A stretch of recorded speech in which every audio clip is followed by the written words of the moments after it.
أهلا، أنا أمنية. قبل ما نبدأ فيلمنا بنشوف زوجين من عنصر النار واللي بيكونوا هربانين من بيتهم ورايحين لمدينة العناصر علشان بس يبدأوا فيها حياة جديدة. بعدها بقى لما الزوجين بيوصلوا، ضابط الركوب واللي بيكون عنده صعوبة كبيرة في نطق اسمهم بيقرر انه يسميهم بيرني وسيندر علشان بس يوافق على دخولهم للمدينة. واللي بيدخلوا المدينة بيكونوا مبهورين جدا بكل حاجة حواليهم. بعدها بقى بنعرف وقتها ان المية هي العنصر المسيطر على المدينة كلها. بيوصلوا الزوجين لمنطقة معينة وبيروحوا لأصحاب العقارات علشان بس يدوروا على شقة ليهم، لكن للأسف أصحاب العقارات أول ما بيشوفوهم بيرفضوا على طول علشان بيكونوا خايفين لا يحرقوا المكان. وبعد ما بيدوروا طول اليوم وبيكونوا تعبانين جدا، بياخد بيرن مراته لبيت مهجور وبيقول لها ان ده هيكون بيتهم الجديد. وفعلا بيعيشوا فيه بيرني ومراته سيندر اللي بتولد بنت صغيرة زي القمر وبتسميها امبر. واللي بنلاقي بيرني شغال بكل جهد علشان يصلح المكان ويخليه مكان آمن ليه والعيلة. مع بعض بيقدروا انهم يبنوا متجر من الصفر وبيسموه متجر النار. بعدها بقى بنلاقيه وهو بيقول لبيرني ان امبر بنتهم هتقدر تدير المكان ده بمجرد ما تكون جاهزة في الوقت المناسب. وبعدها بقى بنشوف عناصر تانية بيدخلوا للمتجر بعد ما بقى كبير ومعروف، وبيكون هو المتجر الوحيد في المدينة كلها لعنصر النار. بعدها بنلاقي ان امبر بتحاول محاولات كتيرة قوي علشان تقدر بس تسيطر على غضب، خصوصا مع الزباين المتعبين، لكنها كل مرة بتحاول تتحكم في غضبها بتفجر المتجر كله بالغضب. لكنها اخيرا قررت تسيطر على غضبها ده عن طريق انها توصل الطلبات بدل بابا. وبعد فترة بيكون جه الوقت المناسب ان بيرني يسلم لبنته امبر ادارة المحل، وده هيكون في بداية التخفيضات السنوية. فبتحضن امبر باباها وبتطمنه انها مش هتخذله ابدا. بعدها بقى بنشوف تاني يوم بتصحى امبر بدري وبتجهز المحل وبتكون مبسوطة جدا ومستعدة للشغل بكل نشاط وحيوية. لكن لما بيدخل لها زباين كتير بتتعصب فجأة وبتحاول تحافظ على هدوءها ده لانها ببساطة بتكون على وشك الانفجار. فبتنزل بسرعة للقبو اللي في الدور السفلي وبتنفجر فيه بالفعل. ساعتها بقى بنلاقي الانابيب بتبتدي تتهز، ومش بس كده، لا دي كمان بتنفجر فيها وبتسرب عليها مية كتيرة قوي. بعدها بقى بنلاقي امبر وهي بتحاول تقفل الفتحات اللي في الانابيب دي، لكنها بتكتشف ان القبو بتاعهم خلاص بدأ يغرق. فجأة بيظهر واحد من عنصر المية واللي بيكون وصل ليها من المية اللي نزلت من الانابيب، واللي بيكون اسمه وي، واللي بينهار من العياط اول بس ما يشوف صورة عيلة امبر. وبيقول لها وقتها انه كان بيدور على التسريب من الجانب التاني للنهر، وفجأة لقى نفسه بيتسحب لحد ما وصل القبو بتاعه. وبيقول لها كمان انه محتاج يكتب لها مذكرة علشان بس يثبت لهم انه مفتش المدينة وانهم غالبا هيحتاجوا يقفلوا المكان ده كله. فبتتهجم امبر عليه علشان تحرق الملاحظة بتاعته، لكنه للاسف بيفلت منها وبيطلع من القبو للشارع. وبتفضل امبر ساعتها تجري وراه قبل ما يوصل لمجلس المدينة، لكنها بتفشل انها تلحقه والباب للاسف بيتقفل عليها. بعدها بقى بتتكلم امبر مع نفسها وبتكون خايفة وقتها جدا لو والدها اكتشف انها كانت السبب الوحيد في قفل المحل بتاعها. وبيكون ويد بيسمعها من ورا الباب وبيزعل عليها جدا، وعشان كده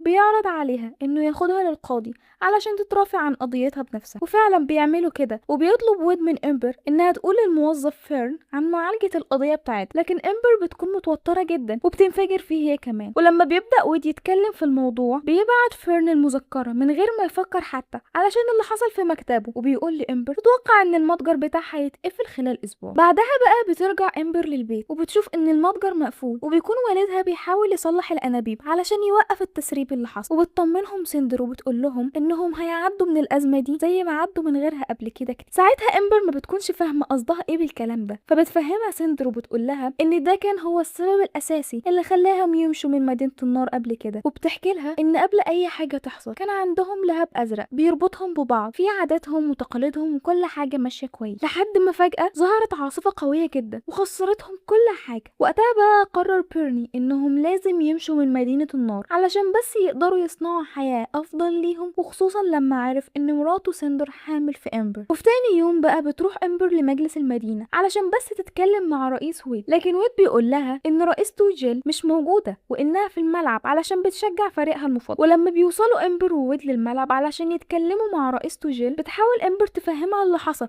فبتتعصب جيل عليها وما بتكونش عايزة تتناقش في الشغل والمباراة شغالة. بعدها بيحصل جدال كبير قوي بين أمبر وجيل اللي بتتريق على أمبر وبتناديها بكرة النار. فبتتريق امبر هي كمان على فريق جيل المفضل لانهم كانوا مجرد سحاب، وبيقطع كلامهم ويد لما الفريق بيخسر بسبب الاداء الضعيف للاعب لودزي، وبتفضل كل الناس تنتقده. فبيقرر ويد انه يطلع قدامه ويبدا يشجع لودزي وبيخلي كل الناس تشجعه. بعدها بقى لودزي بيستلم شجاعته ويسجل نقطة الفوز. وبعد المباراة بنلاقي جيل مبسوطة جدا لفوز فريقها المفضل، وعشان كده بتوافق على اقتراح ويد، واللي بيكون بيخطط انه يتبع مصدر التسريب من بيت امبر علشان بس يكلم طاقم العمل يصلحوا التسريب قبل نهاية الاسبوع. وبالفعل بيروح ويد مع امبر للبيت بتاعها وبيطلعوا لسطح البيت. ساعتها بقى بنشوف امبر وهي بتنفجر علشان تشغل المنطاد اللي هيدوروا بيه على مصدر التسريب من فوق المدينة. وفعلا بيشوفوا بركة من المية وبيتتبعوا اثرها، وهم في الطريق بتفتكر امبر ذكرياتها لما كانت في الحديقة المركزية. وبنرجع تاني للماضي ايام ما كانت امبر لسه طفلة، وبيكون والدها واخدها علشان تشوف الفيفوستاريا، واللي بنعرف انها زهرة نادرة جدا واللي كانت متحمسة جدا انها تشوفها. لكن للاسف قبل ما بيدخلوا حارس الامن بيوقفهم ويقول لهم انهم ممنوعين لانهم من عناصر النار، وان اي عنصر من النار ممنوع انه يدخل الحديقة علشان ده خطر جدا عليه، وانهم كمان بيخافوا من الحريق انه يدخل الحديقة كلها. وبعد سنين الحديقة جالها فيضان وبتفقد امبر فرصتها الوحيدة علشان تشوف الزهرة دي. بعدها بقى بيوصل ويد وامبر لمصدر التسريب وبيلقوا الابواب مكسورة، وبيقول ويد ساعتها ان ده ممكن يتأثر بالاثار الغير مباشرة من القناة المركزية. وفجأة بتعدي سفينة وبتغرق المنطقة كلها، وبسرعة بيجري امبر وويد بعيد عن الفيضان ده. لكن لما بيعرفوا ان المية هتروح لمدينة النار بتروح امبر بسرعة علشان تتصرف، وبيقترح ويد ساعتها انهم يستخدموا اكياس الرملة علشان يسدوا الحفرة. ولما فعلا بيعملوا كده بيقول ويد لامبر ان اكياس الرمل للاسف مش هتستحمل كتير، وانها هتستحمل لمدة صغيرة جدا لحد ما يحاول انه يقنع طاقم المدينة انهم يصلحوها قبل النهاية. وبعد ما تتحل المشكلة بيروح ويد وبيسأل امبر لو هي عايزة تطلع معاه ميعاد في المدينة بكرة، فبتتكسف امبر وبتمشي. تاني يوم بقى بنشوف امبر لما راحت الميعاد مع ويد لأول مرة، وبنلاقيه أول ما شافها بيكون مبسوط جدا. بعدها بقى بيروحوا السينما وبيتصوروا مع بعض، وفي نهاية اليوم بيروح ويد لبيته وبترجع امبر للمتجر بتاعها، وهناك بتقدر امبر لأول مرة انها تتحكم في غضبها لما بتفكر في ويد وبتهدى على طول. وبعدها بقى بيظهر ان امبر وويد بيخرجوا مع بعض كل فترة وبيستمتعوا بوقتهم. وفي يوم من الأيام أكياس الرمل ما بتستحملش وبتنفجر أنابيب المية في متجر النار. ساعتها بقى بيحاول بيرني وامبر انهم يحموا اللهب الازرق من الميه، وساعتها بيظهر عامل التوصيل في المتجر وهو بيوصل الزهور لامبر. وعلى طول بتلاحظ امبر ان ويد متنكر على هيئه الميه اللي موجوده في الزهور، فبتاخد بالها بسرعه وبتنزل بيه القبر. ساعتها بقى بنلاقي ويد وبيقول لها ان اكياس الرمله ما استحملتش وان مجلس المدينه متعصب جدا من اللي حصل. بعدها فجاه بينزل بيرني وبيشوف ويد وهو واقف مع بنت، وساعتها ويد بيتوتر جدا وبيقول له انه مفتش الاكل، لكن بيرني بيبقى شاكك فيه وبيطلعه فوق في المتجر وبيقول له انا هقدم لك جمره لهب. وقتها بقى بيضطر ويد انه ياكلها علشان ما يتكشفش قدامه بالرغم انه كان بيتألم جدا. وبعدها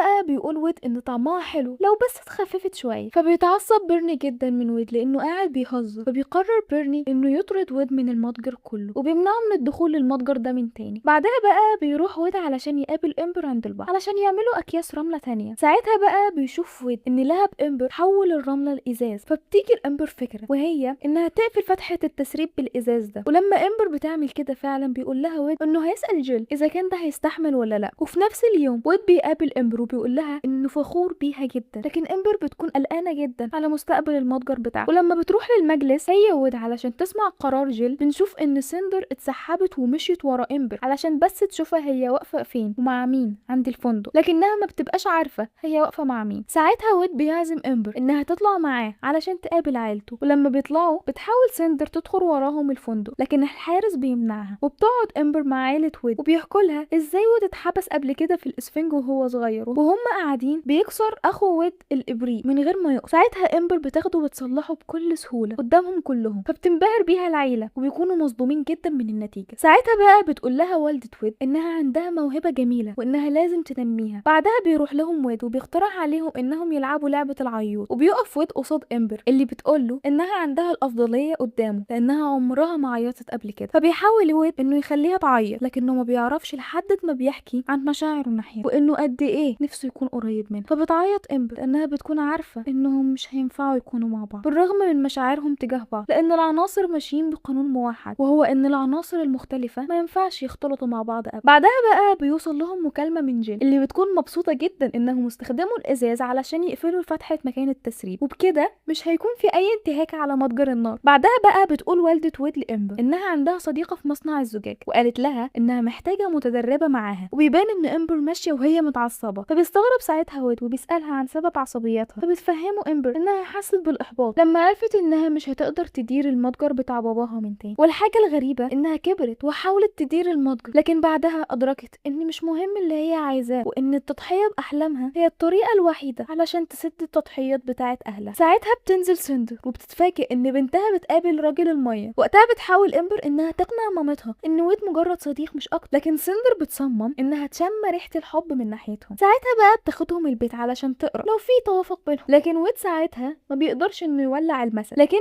بتجيله فكرة انه يقف قدام امبر وبيعمل شعاع شبه العدسة المكبرة وبيشغل المسد بالفعل. ساعتها الدخان والبخار بيكتروا في الأوضة وفعلا بيتدخلوا في بعض، وده بيعرفهم انهم متوافقين جدا لبعض. وسندر بتكون على وشك انها تقول لهم النتيجة، لكن فجأة بيرن بيوصل فبيهرب ويد بسرعة من المكان وبتقفل امبر الباب على ويد. ساعتها بقى بيقول لهم انه كان المفروض يقول الكلام ده بكرة، لكنه متحمس جدا فهيقول لهم الخبر دلوقتي، وبيعلن انه هيتقاعد بعد يومين وانه هيخلي امبر تدير المتجر، وبيوريهم كمان اليافطة الجديدة اللي بيكون مكتوب عليها متجر نار امبر. وبيقول لهم انه لما مشي هو وسندر من مدينة النار ادى لوالده القوس الكبير، وده بيكون عبارة عن درجة عالية جدا من الاحترام اللي ممكن الشخص يديها لأي حد، لكن للأسف والده ما رجعلوش الاحترام ده لأنه موافقش عليه وكان ضد قراره. وساعتها بيكمل بيرن وبيقول انه بالرغم من انه خسر عيلته الا انه لسه متأكد انه عمل الاختيار الصح، وانه هيعلن عن اليافطة الجديدة في الافتتاح الكبير، وساعتها هيعلن عن تقاعد. بعدها بتقعد امبر وهي زعلانة جدا بعد ما عرفت المعاناة اللي اهلها عاشوها علشان يوصلوا لحد تاني ويحققوا كل ده، فما بتكونش عايزة تأذي مشاعرهم. بتقرر امبر انها تاني يوم تزور ويد وتحط حد للعلاقة اللي ما بينهم، فبيطلب منها ويد انه يوريها حاجة اخيرة، فبتوافق وبيفضلوا ماشيين مع بعض لحد لما بيوصلوا للحديقة المركزية. هناك بقى بتكون جيل مستنياهم، وساعتها بيعرض ويد على امبر انه هيديها فرصة تحقق حلمها بمساعدة جيل وتشوف اخيرا الزهرة من قريب. وبالفعل بيعملوا ليها فقاعة تدخل فيها، وفعلا بتدخل امبر وبتعدي من تحت الشجر. ساعتها بتشوف امبر الزهور وهي بتتفتح وتحس بسعادة كبيرة، لكن فجأة بنكتشف ان الفقاعة بتكون خلاص قربت تخلص الهواء الموجود فيها، فبيجروا ناحية المخرج علشان يخرجوا منه بسرعة. وبعد المغامرة اللي هم عملوها بتكون امبر فرحانة جدا، فبيقترح عليها ويد انهم يلمسوا بعض، لكن امبر بتخاف ساعتها وبتقول له ان ده خطر جدا لو حد عارف ان ده حصل، لكن ويد بيقول لها انها تستحق انه يخاطر حد علشانها. وفعلا بتمسك امبر ايد ويد، ولما بيشوفوا ان مفيش اي حاجة حصلت بيمسكوا ايد بعض وبيرقصوا سوا تحت ضوء القمر. وفجأة بتشوف امبر في ذكرياتها لقطات لولدها، فبتكون عايزة تجري وبتقول له ويد انهم محتاجينها في المطبخ والمكان اللي هي بتنتمي ليه هو هناك. فبيقترح عليها ويد انها تحاول تتكلم مع باباها بالعقل عن اللي هي عايزاه وانها لازم تسعى ورا احلامها. فبتتعصب فجأة امبر وبتقول له انه ما يحكمش عليها لانه مش حاسس يعني ايه يكون عنده اهل ضحوا كل حاجة علشانها، وبتسيبه وبتجري للبيت. وفي تاني يوم بيتجمع كل عناصر النار قدام المطبخ علشان يشهدوا الافتتاح الكبير، وبيطلع بيرن على المنصة وبيعلن عن تقاعده وبيدي الامبر اللهب الازرق، ودي بتكون علامة انه بيسلمها ادارة المطبخ. ولكن فجأة بيوصل وود وبيبوظ الاحتفال وبيشرح ان في اسباب كتيرة قوي لعدم نجاح الموضوع، لكن بيكون بسبب اكبر وهو انهم بيلمسوا بعض من غير ما تحصل لهم اي حاجة. وبيعلن وود عن حبه لامبر قدام كل الناس، فبتتضايق امبر جدا ساعتها وبتصمم انها ما حبتوش وبتطلب منه انهم يمشوا وبتطرده بعيد. وبعدها بقى بنلاقي بيرن بيقول لها انه فقد ثقته فيها وبيلغي تقاعده، فبتهرب امبر للمدينة. وساعتها بقى بتفتكر وود وبتحاول تنسى مشاعره ناحيتها لكنها ما بتقدر. وفجأة بتشوف امبر انهيار الازاز اللي بينفجر وبتروح ناحية مدينة النار. ساعتها بتجري امبر بسرعة ناحية البيت علشان تنقذ اهلها، وبنروح لوود اللي بيكون على وشك انه يركب طيارة ويسافر علشان يقدر ينسى امبر هو كمان، لكنه بيلاحظ ان في حاجة غلط بتحصل في مدينة النار. وبنشوف امبر وهي بتحذر اهلها وباقي السكان من الفيضان اللي جاي ناحيتهم، وبتاخدهم كلهم لمكان امن في الوقت المناسب. وعلى طول بتنط امبر على المتجر وبتدخل علشان تنقذ اللهب الازرق، لكن بيكون الباب كله على وشك الانهيار. لكن فجأة بيوصل وود علشان يساعد امبر اللي بتحاول بكل الطرق انها تنقذ اللهب الازرق من خلال انها تحوطه بالازاز، لكنها للاسف بتفشل. وفجأة بتدخل المية وبيقدر وود انه يحوط اللهب الازرق، لكنهم بيتحاصروا جوه. فبتلحم امبر الباب وبيحاولوا انهم يطلعوا من السقف، لكن للاسف السقف بينهار عليه. فبتقرر امبر انها تستخدم اللهب الازرق علشان تحط الجدار ده، ولكن وود بيوقفها وبيقول لها ان ممكن المية تدخل وتأذيها. فبتنهار امبر وقتها ما بتكونش عارفة تعمل ايه، لكن وود بيطمنها وبيقول لها انه مش ندمان انه رجع ليها. وبتكون امبر خايفة جدا لا تخسره للابد، وبتعترف له بحبها وبيقربوا هما الاتنين لبعض وبيحضنوا بعض. وفجأة الدخان والبخار بيغطي المكان كله، وبعد شوية بيقدر وبيقدر السكان انهم يلاقوا طريقة يدخلوا بيها الامبر اللي بتقول لهم ان وود خلاص مات. واخيرا بتكون امبر عندها الشجاعة الكافية انها تقول لوالدها انها مش عايزة تدير المحل، فبيقول لها والدها ان المتجر عمره ما كان هو الحلم، العارية اللي كانت الحلم بالنسبة له. وساعتها بيحضنوا بعض. فجأة بقى بيسمعوا صوت وود وهو بيعيط، وساعتها امبر بتعرف ان وود لسه عايش وبتحاول تخليه يعيط اكتر علشان يقدر يرجع للحالة السائلة بتاعته. وفعلا بينجح ده وبيرجع وود لجسمه من جديد. فبتجري عليه امبر وبيمسكوا بعض. وبعدها بفترة بتصلح مدينة النار من التلف اللي حصل ليها. ومش بس كده، ده كمان عملوا افتتاح جديد للمحل اللي رجع يشتغل من تاني، لكن المرة دي بيرحب بكل العناصر. وبنشوف جيل اللي بتقابل فيرن واللي تعجب بيه لما بتعرف انه بيشجع نفس الفريق بتاعها. وبنشوف بيرني وسيندر اللي جابوا زوجين عاديين علشان يديروا المحل بدلهم، وبيظهروا هما بيستمتعوا قد ايه بالتقاعد بتاعهم. وبعدها بقى بنشوف والدة ويد واهل امبر وهما بيودعوهم عشان يروحوا فترة التدريب في شركة الازاز الجديد. وقبل ما تركب امبر السفينة قدم لولدها الاحترام الكبير واللي بيرده هو كمان ليها. وبتجهز امبر انها تركب مع ويد السفينة عشان يعيشوا حياتهم مع بعض ويستعدوا للمغامرة. وبكده